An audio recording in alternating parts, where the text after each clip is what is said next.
Time now for the Insider's Quick Six. We bring back Attorney General Tom Miller. Question one, you're first elected back in 1978.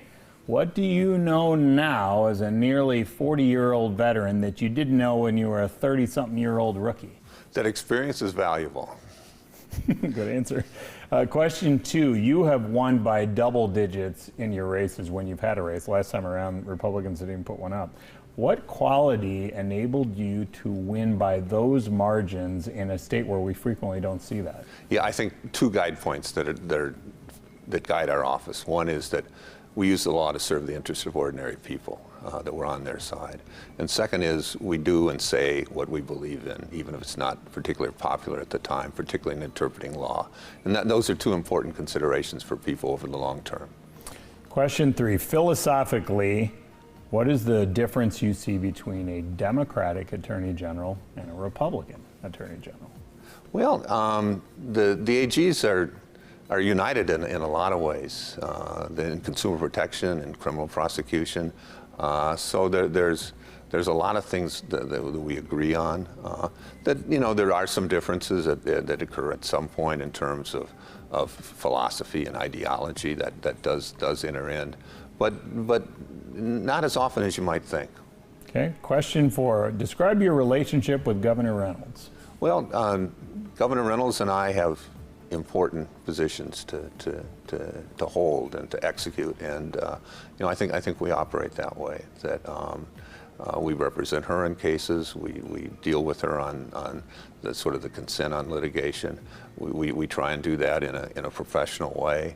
I'm a great believer that when the election is over, you serve the public and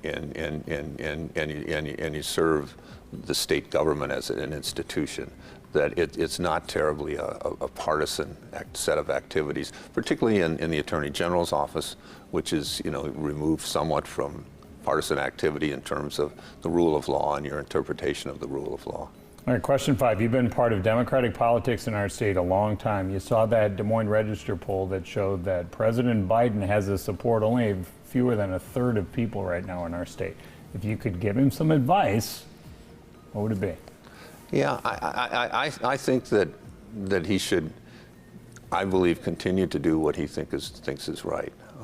He's a man of great sincerity. He's a person that cares for everybody. He really does view himself as president of everybody, not just Democrats, but of everybody.